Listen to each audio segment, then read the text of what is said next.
Halo dan Assalamualaikum. Untuk pembentangan tempat bersejarah untuk subjek Tamadun Islam, Tamadun Asia, pensyarahnya adalah Puan Humaira Ismail. Kami akan membentangkan tentang Masjid Kampung Laut. Nama ahli kumpulan ini adalah Tan Zinzi, Nurin binti Muhammad Firuz, Nur Rafidah binti Muhammad Rafi dan Nurhana binti Muhammad Firuz. Next.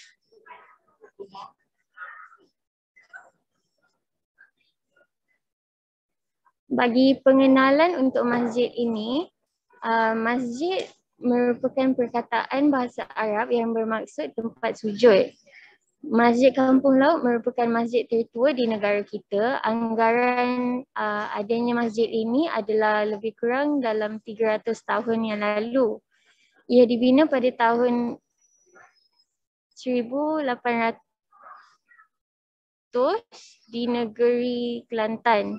Unsur seni bina Masjid Kampung Laut dipengaruhi oleh konsep Nusantara kerana sewaktu itu ramai pendatang asing daripada Nusantara datang ke Malaysia.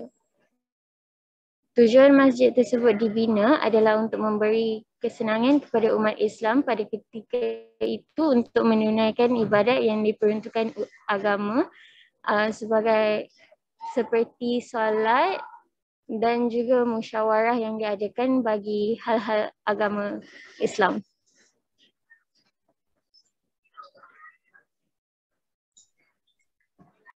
Baik, latar belakang ataupun sejarah Masjid Kampung Laut tempat Kelantan.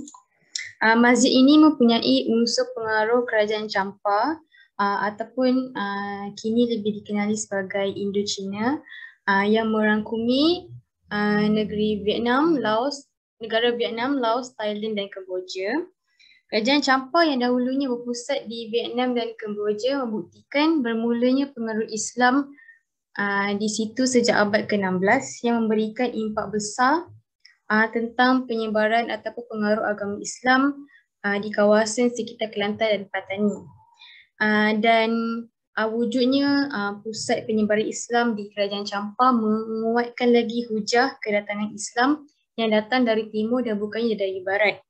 Masjid Kampung Laut ini asalnya dibina oleh pendakwa Islam dari Kerajaan Demak yang singgah di Kelantan sewaktu dalam perjalanan ke Kerajaan Champa.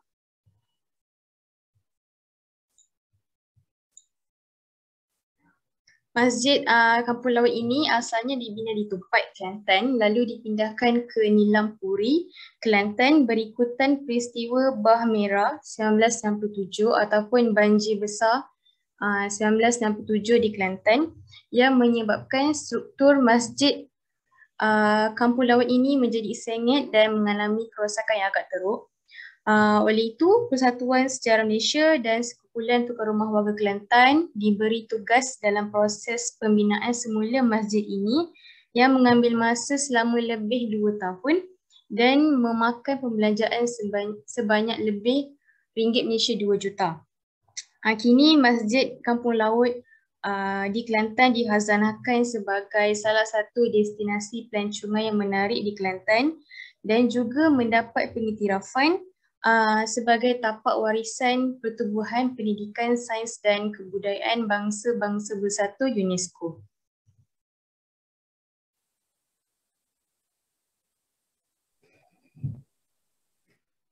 Sekarang saya akan menceritakan tentang seni bina dan rekaan Kampung Laut. Antara yang akan dibincangkan adalah seni bina dan rekaan masjid tersebut, asas binaan masjid, 4 tiang utama pemindahan masjid dan juga struktur orientasi masjid.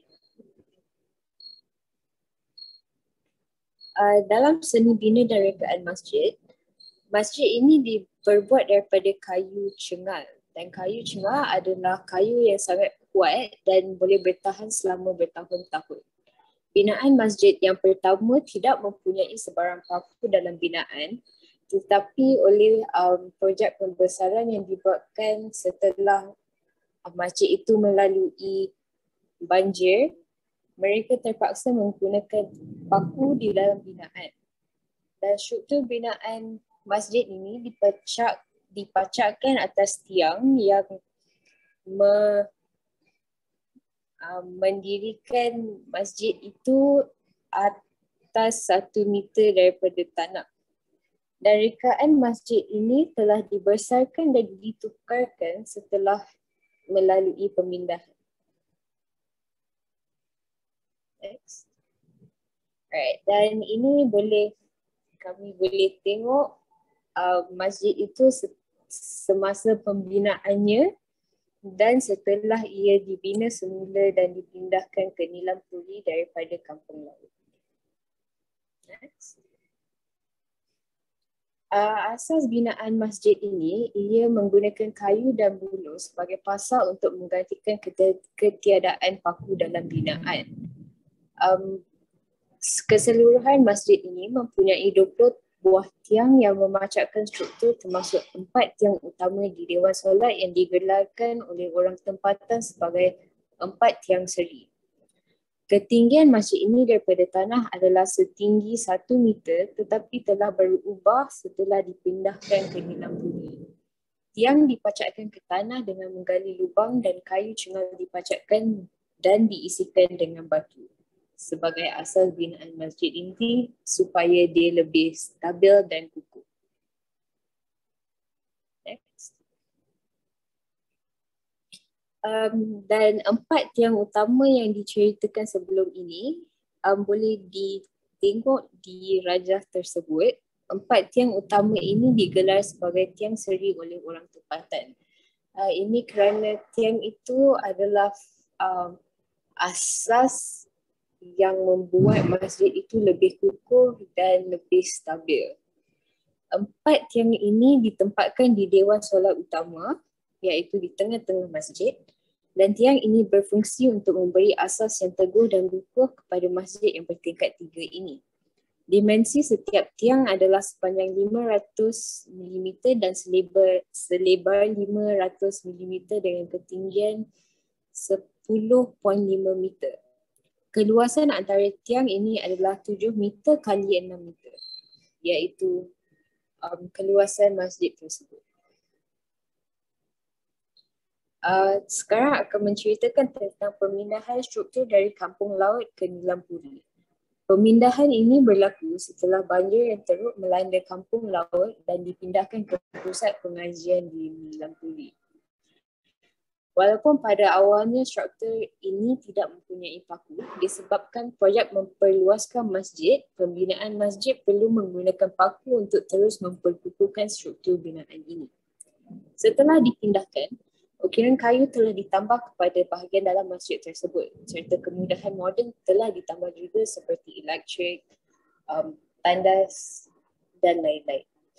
Dan masjid ini telah dibesarkan menjadi 5,294 kaki persegi yang bersaiz 13 kali ganda lebih besar dari binaan asal.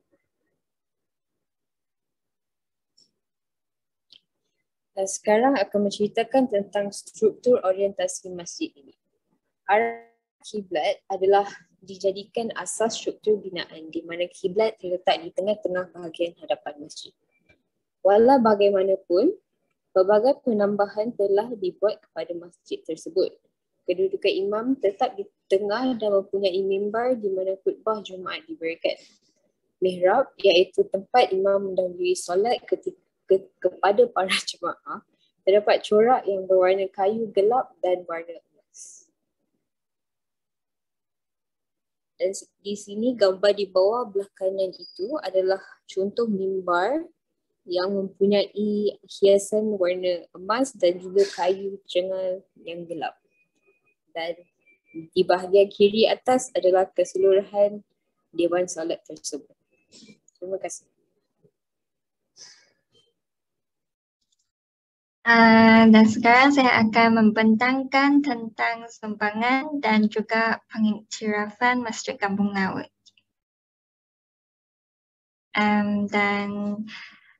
Sumbangannya sebagai warisan. Kita sedia maklum bahawa Masjid Kampung Laut dikenali sebagai masjid yang tertua di Malaysia. Dan menurut Dr. Abdul Rahman Al-Ahmadi, beliau dikatakan mengumpul sejarah lisan penduduk dan telah menyimpulkan bahawa masjid tersebut telah dibina 500 tahun dahulu oleh pendakwah dari Campak. Dan inilah menjadikan platform utama penyebaran agama Islam dan pendakwaan pada masa itu. Dan sekarang kini MKU masih dipelihara dengan bagus dan sumbangannya iaitu digunakan dalam semua upacara yang melibatkan umat Islam seperti ibadat, berzikir dan sebagainya. Mengapakah dikatakan sebagai warisan? Kerana dari dahulu-dahulu telah diwariskan sehingga kini. Alright, slide seterusnya. MKL juga memainkan peranan penting sebagai perangsang ekonomi. Hal ini demikian kerana tragedi masjid yang menarik sebagai masjid tertua di Malaysia dan mempunyai unsur bina yang luar biasa, dan inilah dapat menarik pelancong datang melawat warisan budaya tersebut. Dan inilah dapat merancangkan sektor ekonomi penduduk tempatan. Dan Laman Warisan Serunding Kampung Laut, mereka juga menyediakan rang niaga untuk usahawan tempatan. Dan mereka dapatlah menjual makanan yang istimewa seperti serunding, dodo dan gelembung buaya. Dan gambar ini merupakan Nancy yang datang melawat masjid tersebut dan digambar oleh the photographer. Dan masjid tersebut juga disokong oleh Menteri Besar Kelantan, Datuk Ahmad Yaakob, Jabatan Perdana Menteri Ekonomi, Datuk Seri Mustafa Muhammad, dan juga Ahli Parlimen tempat, iaitu Datuk Syed Abdullah Mat Nawi. Slide yang seterusnya.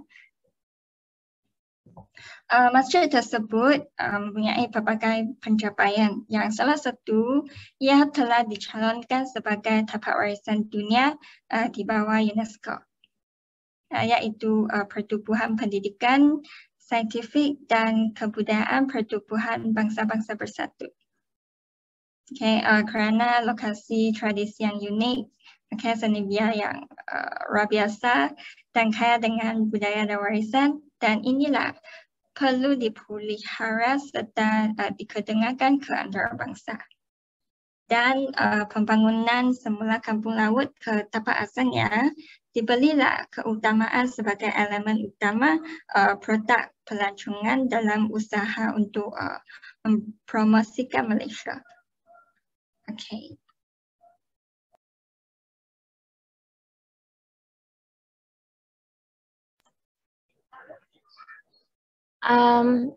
Kesimpulan ataupun penutup kepada topik ini adalah Masjid Kampung Laut merupakan salah satu tempat bersejarah di negara kita. Kita juga perlulah bekerjasama dalam usaha memelihara tempat bersejarah di negara kita, iaitu Malaysia. Aktiviti perlulah dijalankan agar ramai lagi orang dapat datang melawat masjid tersebut. Dan juga pihak pentadbiran masjid perlulah mengekalkan usaha untuk memulihkan masjid tersebut agar ia dapat dikekalkan dalam keadaan baik. Tersebut adalah sumber rujukan yang telah diambil daripada sumber internet dan juga link yang tertera.